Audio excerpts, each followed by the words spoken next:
My name is Scott Postma, and I'm a teacher at Poima and Roman Roads classrooms. I love the humanities and pursued a doctorate in the humanities. I love Homer and the Greek epics, particularly Book 6 of the Iliad, and I'm reading Richmond Lattimore's translation. I love the classic nature of his translation, and it's just a translation that's been around for a while and sort of reminds you of like the King James Bible. It's just very poetic and very classic. The Iliad, Book 6. So the grim encounter of the Achaeans and Trojans was left to itself, and the battle veered greatly, now one way, now in another. Over the plain as they guided their bronze spears at each other in the space between the waters of Xanthos and Simois. First Telamonian Aias, that bastion of the Achaeans, broke the Trojan battalions and brought light to his own company, striking down the man who was far the best of the Thracians, Acamas, the huge and mighty, the son of Eusorus. Throwing first, he struck the horn of the horse-haired helmet, and the bronze-speared point fixed in his forehead and drove inward through the bone. A mist of darkness clouded both eyes. Diomedes of the great war cry cut down Axelos, Teuthras' son, who had been a dweller in strong-founded Arispe, a man rich in substance and a friend to all humanity, since in his house by the wayside he entertained all comers.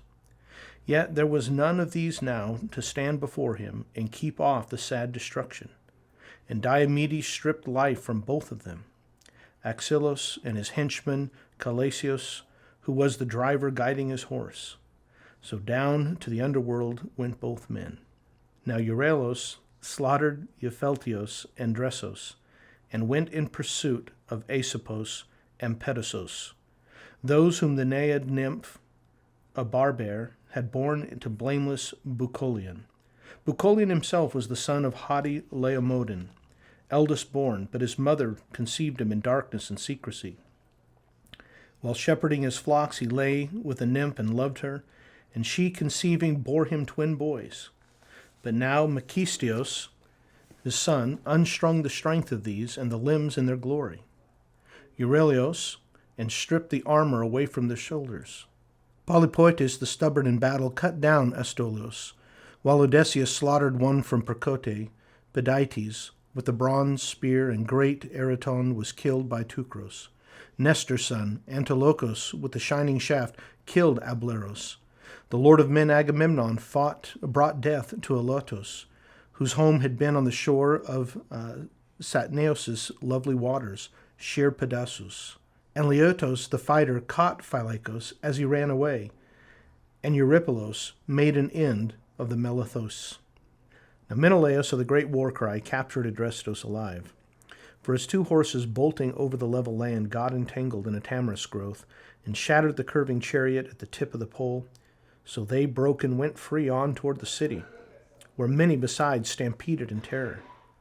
So Adrestos was whirled beside the wheel from the chariot, headlong into the dust on his face.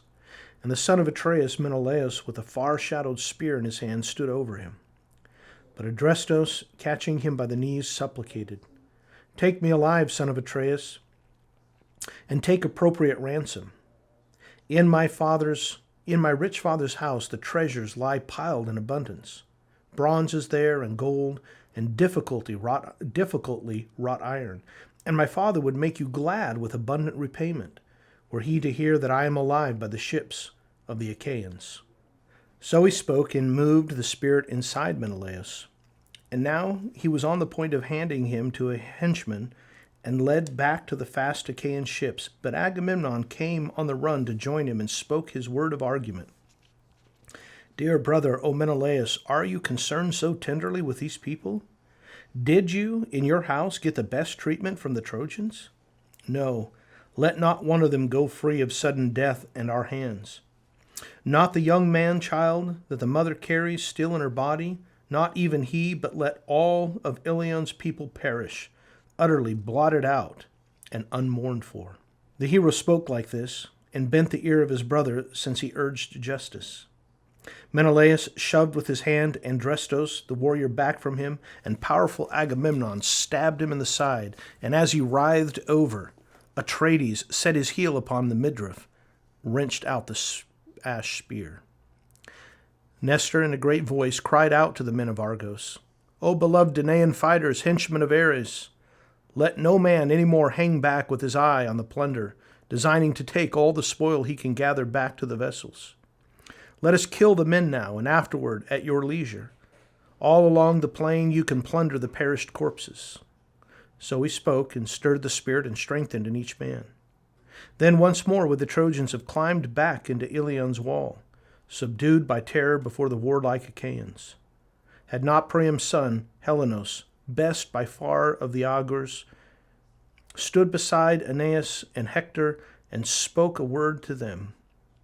Hector and Aeneas, on you beyond others is learning the battle work of the Trojans and Lycaeans, since you are our greatest in every course we take, whether it be in thought or in fighting. Stand your ground here. Visit your people everywhere. Hold them fast by the gates before they tumble into their women's arms, and become to our enemies a thing to take joy in. Afterward, when you have set all the battalions in motion, the rest of us will stand fast here and fight with the Danaans, though we are very hard hit indeed. Necessity forces us. But you, Hector, go back again to the city, and there tell your mother and mine to assemble all the ladies of honor at the temple of gray-haired Athene high on the citadel. There, opening with a key the door to the sacred chamber, let her take a robe which seems to her the largest and loveliest in the great house, and that which is far her dearest possession, and lay it along the knees of Athene the lovely-haired. Let her promise to dedicate within the shrine 12 heifers, yearlings, never broken, if only she will have pity on the town of Troy, and the Trojan wives and their innocent children. So she might hold back from the sacred Ilion the son of Tydeus, the wild spear fighter, the strong one who drives men to thoughts of terror, who I say now is become the strongest of all the Achaeans. For never did we so fear Achilles even, that leader of men who they say was born of a goddess.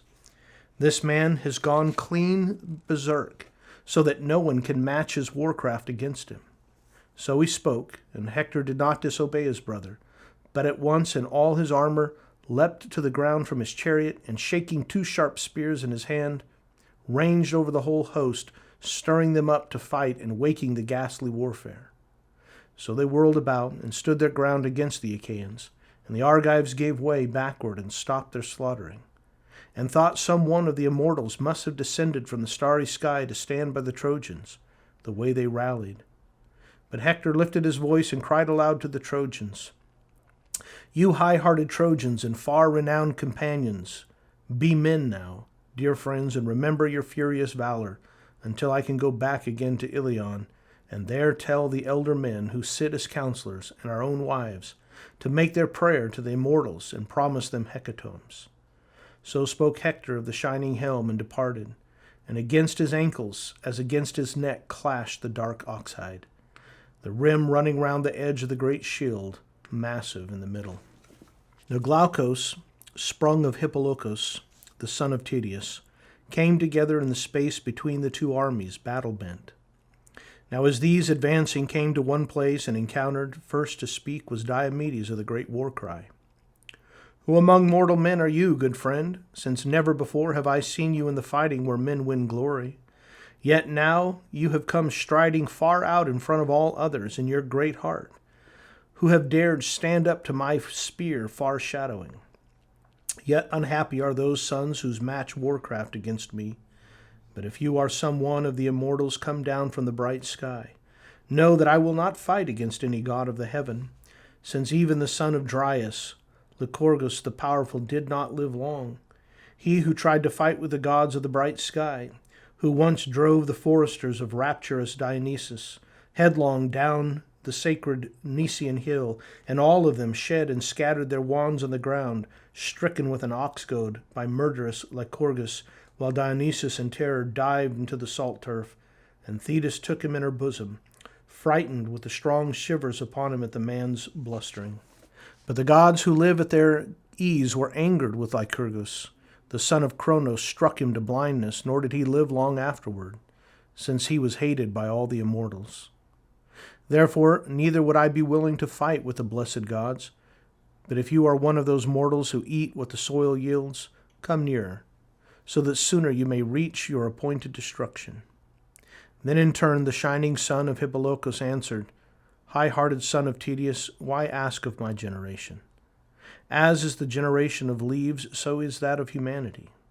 The wind scatters the leaves on the ground, but the live timber burgeons with its leaves against the season of spring returning. So one generation of men will grow while another dies. Yet if you wish to learn all this and be certain of my genealogy, there are plenty of men who know it. There is a city, Ephyre, in the corner of the horse-pasturing Argos. There lived Sisyphus, the sharpest of all men, Sisyphus, Aeolus' son, and he had a son named Glaucus. And Glaucus in turn sired Bellerophontes, the blameless. To Bellerophontes the gods granted beauty and desirable manhood. But Proetus, in anger, devised all evil things against him, and drove him out of his own domain, since he was far greater. From the Argive country Zeus had broken to the sway of his scepter. Beautiful Antea, the wife of Proetus, was stricken with passion to lie in love with him, and yet she could not beguile valiant Bellerophontes, whose will was virtuous. So she went to Proetus the king and uttered her falsehood. "Would you be killed, O Proetus? Then murder Bellerophontes, who tried to lie with me in love, though I was unwilling." And so she spoke, and anger took hold of the king at her story. He shrank from killing him, since his heart was awed by such action, but sent him away to Lycia, and handed him murderous symbols, which he inscribed in a folding tablet, enough to destroy life, and told him to show it to his wife's father, that he might perish. Bellerophontes went to Lycia in the blameless convoy of the gods, and when he came to the running stream of Xanthos and Lycia, the lord of wide Lycia tendered him full-hearted honor. 9 days he entertained him with the sacrifice of 9 oxen. But afterward, when the rose fingers of the 10th dawn showed, then he began to question him, and asked to be shown the symbols, whatever he might be carrying from his son-in-law Proetus. Then after he had given his son-in-law wicked symbols, first he sent him away with orders to kill the chimera. None might approach, a thing of immortal make, not human, lion-fronted and snake behind, a goat in the middle, and snorting out the breath of the terrible flame of bright fire. He killed the chimera, obeying the portents of the immortals. Next after this he fought against the glorious Solomoi, and this he thought was the strongest battle with men that he entered. The third he slaughtered the Amazons, who fight men in battle. Now as he came back, the king spun another entangling treachery. For choosing the bravest men in wide Lycia, he laid a trap, but these men never came home thereafter, since all of them were killed by blameless Bellerophontes. Then when the king knew him for the powerful stock of the god, he detained him there and offered him the hand of his daughter, and gave him half of all the kingly privilege. Thereto the men of Lycia cut out a piece of land surpassing all others, fine ploughland and orchard for him to administer. His bride bore 3 children to valiant Bellerophontes, Isandros and Hippolochus and Laodamia. Laodamia lay in love beside Zeus of the councils, and bore him godlike Sarpedon of the brazen helmet. But after Bellerophontes was hated by all the immortals, he wandered alone about the plain of Ilios, eating his heart out, sulking aside from the trodden track of humanity. As for Isandros' son, Ares, the insatiate of fighting, killed him in close battle against the glorious Solomoi, while Artemaeus of the gold reins killed the daughter in anger. But Hippolochus begot me, and I claim that he is my father. He sent me to Troy and urged upon me repeated injunctions to be always amongst the bravest and hold my head above others, not shaming the generation of my fathers, who were the greatest men of Ephyre and again in wide Lycia. Such is my generation, and the blood I claim to be born from. He spoke, and Diomedes of the great war cry was gladdened. He drove his spear deep into the prospering earth, and in a winning words of friendliness he spoke to the shepherd of the people. "See now, you are my guest friend from far in the time of our fathers. Brilliant Oeneus was once host to Bellerophontes, the blameless, in his halls. In 20 days he detained him, and these two gave to each other fine gifts in token of friendship. Oeneus gave his guest a war belt, bright with a red dye, Bellerophontes a golden and double-handled drinking cup, a thing I left behind in my house when I came on my journey. Tedious though I cannot remember, since I was little when he left me, and the time the people of the Achaeans perished in Thebe. Therefore I am your friend and host in the heart of Argos. You are mine in Lycia when I come to your country. Let us avoid each other's spears, even in the close fighting. There are plenty of Trojans and famed companions in battle for me to kill, whom the god sends me, or who those I run down with my swift feet. Many Achaeans for you to slaughter, if you can do it. But let us exchange our armor, so that these others may know that we claim to be guests and friends from the days of our fathers. So they spoke, and both springing down from behind their horses, gripped each other's hands and exchanged the promise of friendship. But Zeus, the son of Cronos, stole away the wits of Glaucus, who exchanged with Diomedes, the son of Tydeus, armor of gold for bronze, for 9 oxen worth the worth of 100. Now as Hector had come to the Scaean gates and the oak tree, all the wives of the Trojans and their daughters came running about him to ask after their sons, after their brothers and neighbors, their husbands, and he told them to pray to the immortals, all in turn. But there were sorrows in store for many. Now he entered the wonderfully built palace of Priam. This was fashioned with smooth stone cloister walks, and within it were embodied 50 sleeping chambers of smooth stone, built so as to connect with each other. And within these slept each beside his own wedded wife, the sons of Priam. In the same inner court on the opposite side to face these lay 12 close smooth stone sleeping chambers of his daughters, built so as to connect with each other. And within these slept, each by his own modest wife, the lords of the daughters of Priam. There came to meet Hector his bountiful mother, with Laodike, the loveliest looking of all her daughters. She clung to his hand and called him by name and spoke to him. Why then, child, have you come here and left behind the bold battle? Surely it is these accused sons of the Achaeans who wear you out, as they fight close to the city, and the spirit stirred and returned. And the spirit stirred you to return, and from the peak of the citadel lift your hands, praying to Zeus. But stay while I bring you honey-sweet wine to pour out a libation to Father Zeus and the other immortals first, and afterward, if you will drink yourself, be strengthened. In a tired man, wine will bring back life to his strength and to his bigness. In a tired man, wine will bring back his strength to its bigness. In a man tired as you are tired, defending your neighbors. Tall Hector of the shining helm spoke to her, answering, My honored mother, lift not to me the kindly sweet wine, for fear you stagger my strength and make me forget my courage. And with hands unwashed I would take shame to pour the glittering wine to Zeus. There is no means for a man to pray to the dark-misted son of Cronos, with blood and muck all spattered upon him. But go yourself to the temple of the spoiler Athene, assembling the ladies of honor and with things to be sacrificed, and take a robe, which seems to you the largest and loveliest in the great house, and that which is far your dearest possession. Lay this along the knees of Athene, the lovely-haired. Also promise to dedicate within the shrine 12 heifers, yearlings never broken, if only she will have pity on the town of Troy and the Trojans' wives and their innocent children. If she will hold back from the sacred Ilion the son of Tydeus, that wild-speared fighter, the strong one who drives men to thoughts of terror. So go yourself to the temple of the spoiler Athene, while I go in search of Paris to call him if he will listen to anything I tell him. How I wish at this moment the earth might open beneath him. The Olympian let him live, a great sorrow to the Trojans and high-hearted Priam and all of his children. If only I could see him gone down to the house of the death god, then I could say my heart had forgotten its joyless affliction. So he spoke, and she, going into the great house, called out her handmaidens, who assembled throughout the city, the high-born women. And while she descended into the fragrant store chamber, there lay the elaborately wrought robes, the works of Sidonian women, whom Alexandros himself the godlike had brought home from the land of Sidon. Crossing the wide sea on that journey, when he brought back also gloriously descended Helen.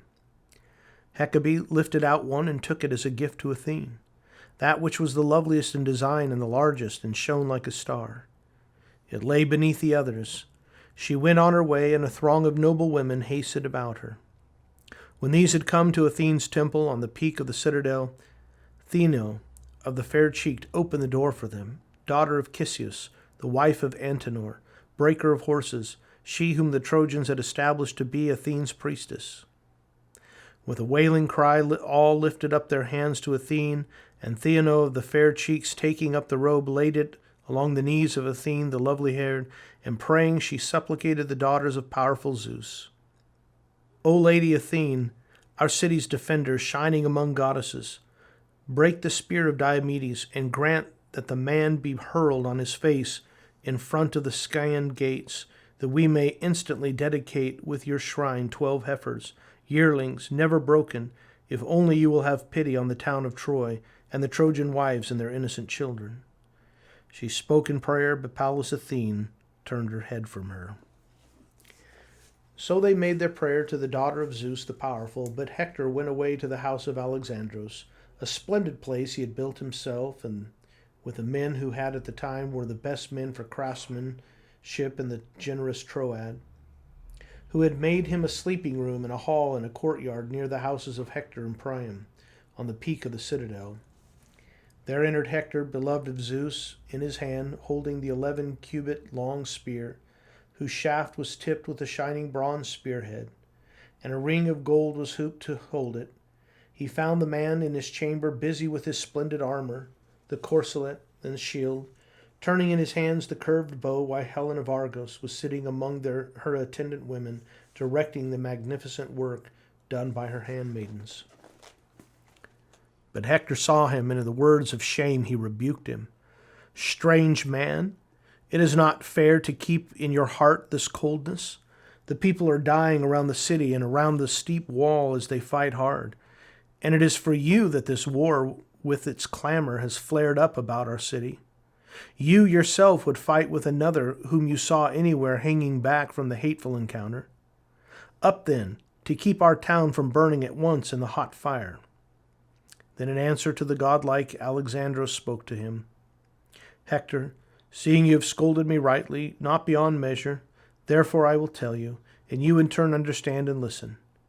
It was not so much in coldness and bitter will toward the Trojans that I sat in my room, but I wished to give myself over to sorrow. But just now with soft words my wife was winning me over and urging me into the fight, and that way seems to me also the better one. Victory passes back and forth between men. Come then, wait for me now while I put on my armor of battle, or go and I will follow, and I think I can overtake you. He spoke, but Hector of the shining helm gave him no answer. But Helen spoke to him in words of endearment. Brother by marriage to me, who am a nasty bitch, evil, intriguing, how I wish that on that day when my mother first bore me, the foul whirlwind of the storm had caught me away and swept me to the mountain, or into the wash of the sea deep thundering, where the waves would have swept me away before all these things had happened. Yet since the gods had brought it about that these vile things must be, I wish I had been the wife of a better man than this. I wish I had been the wife of a better man than this is, one who knew modesty and in all things of shame that men say. But this man's heart is no steadfast thing, nor yet will it be so here ever after. For after I think he shall take the consequence. But come now, come in and rest on this chair, my brother, since it is on your heart beyond all that the hard work has fallen, for the sake of dishonored me and the blind act of Alexandros, us two, on whom Zeus set a vile destiny, so that hereafter we shall be made into things of song for the men of the future. Then tall Hector of the shining helm answered her, Do not, Helen, make me sit with you, though you love me. You will not persuade me.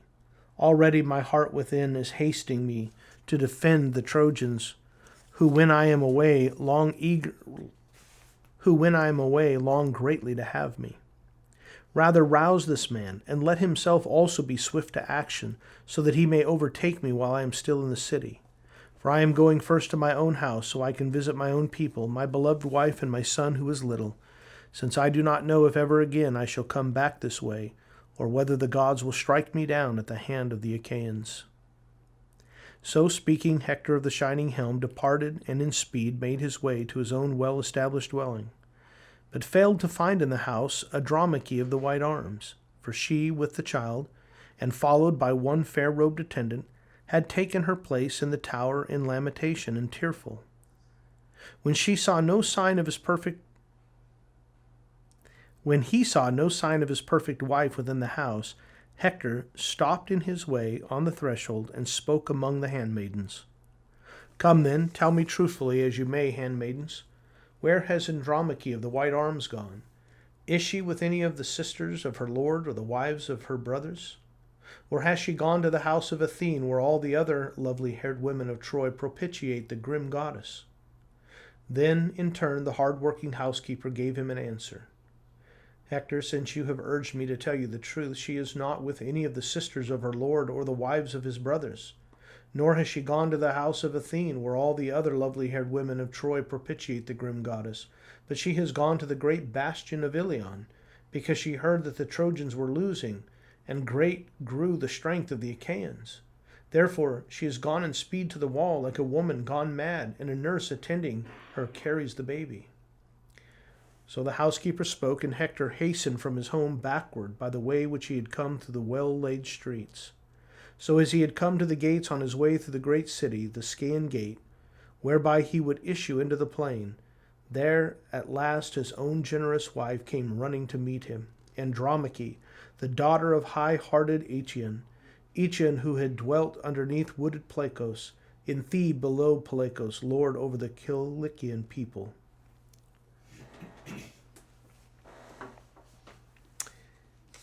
It was his daughter who was given to Hector of the bronze helm. She came to him there, and beside her went an attendant, carrying the boy in the fold of her bosom, a little child, only a baby, Hector's son, the admired, beautiful as a star shining, whom Hector called Scamandrios, but all of the others Astyanax, lord of the city, since Hector alone saved Ilion. Hector smiled in silence as he looked on his son, but she, Andromache, stood close beside him, letting her tears fall, and clung to his hand and called him by name and spoke to him. "Dearest, your own great strength will be your death, and you have no pity on your little son, nor on me, ill-starred, who soon must be your widow. For presently the Achaeans, gathering together, will set upon you and kill you. And for me it would be far better to sink into the earth when I have lost you, for there is no other consolation for me after you have gone to your destiny, only grief. Since I have no father, no honored mother. It was brilliant Achilles who slew my father Aetion when he had stormed the strong-founded citadel of the Cilicians, Thebe of the towering gates. He killed Aetion, but he did not strip his armor, for his heart respected the dead man, but burned the body in all its elaborate war gear, and piled a grave mound over it. And the nymphs of the mountains, daughters of Zeus of the Aegis, planted elm trees about it.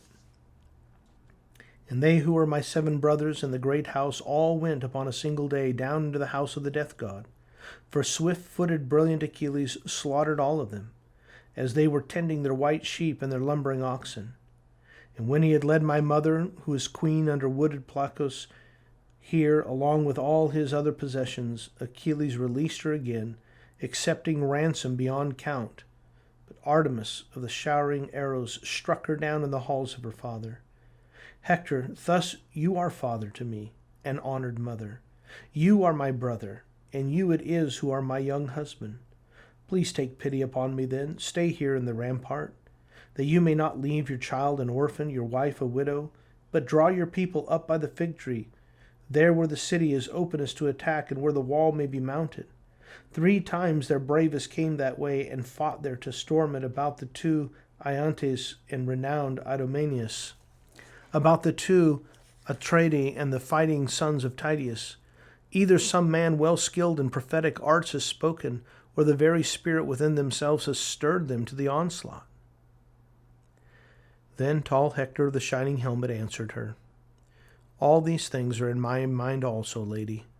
Yet I would not feel deep shame before the Trojans." Then tall Hector, the shining helm, answered her, "All these things are in my mind also, lady.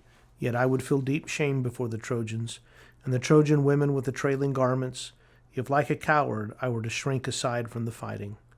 And the Spirit will not let me, since I have learned to be valiant and to fight always among the foremost ranks of the Trojans, winning for my own self great glory, and for my father. For I know this thing well in my heart, and my mind knows it. There will come a day when sacred Ilion shall perish, and Priam, and the people of Priam of the strong ash spear.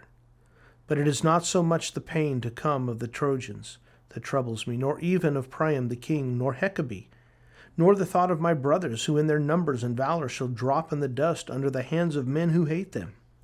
As troubles me the thought of you, when some bronze-armored Achaeans lead you off, taking away your day of liberty in tears. And in Argos you must work at the loom of another, and carry water from the spring of Messius or Hyperia.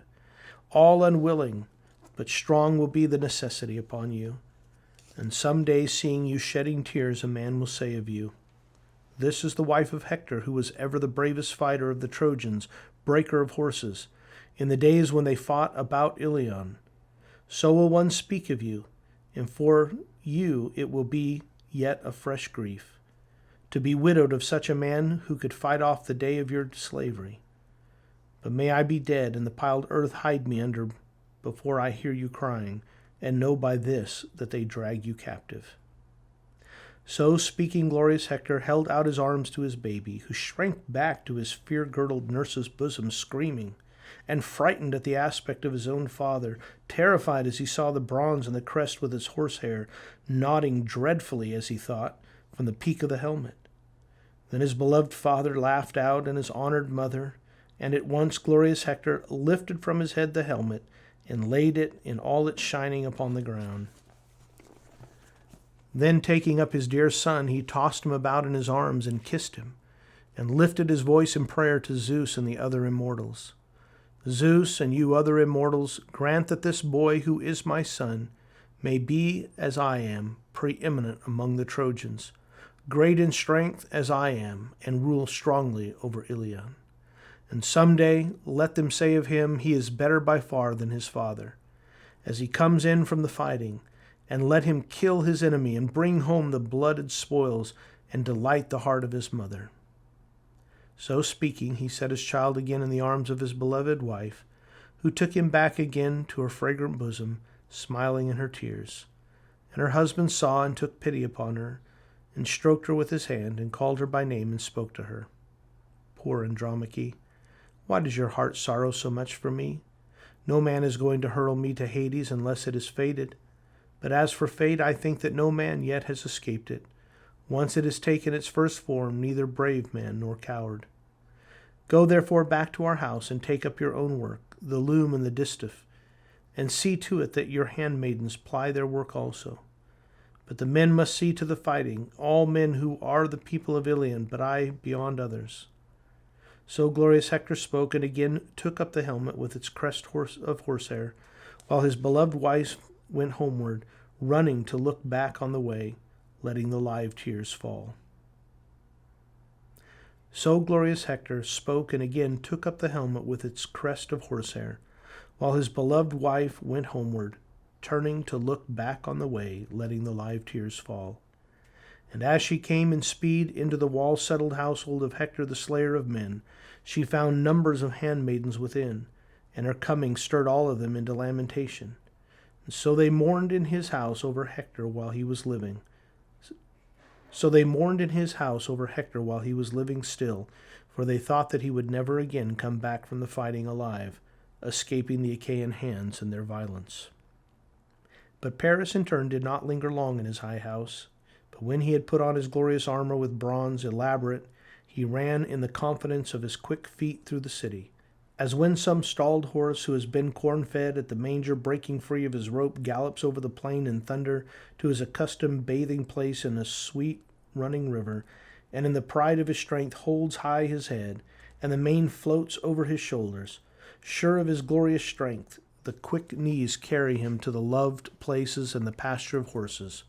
So from uttermost Pergamos came Paris, the son of Priam, shining in all of his armor of war as the sun shines, laughing aloud, and his quick feet carried him. Suddenly thereafter he came on brilliant Hector his brother, where he yet lingered, before turning away from the place where he had talked with his lady. It was Alexandros the godlike who first spoke to him. Brother, I fear that I have held back your haste by being slow on the way, not coming in time as you commanded me. Then tall Hector of the shining helm spoke to him in answer. Strange man, there is no way that one giving judgment and fairness could dishonor your work in battle, since you were a strong man. But of your own accord you hang back unwilling, and my heart is grieved in its thought when I hear shameful things spoken about you by the Trojans, who undergo hard fighting for your sake. Let us go now. Some day hereafter we will make all right with the immortal gods in the sky, if Zeus ever grant it, setting up to them in our houses the wine bowl of liberty, after we have driven out of Troy the strong grieved Achaeans.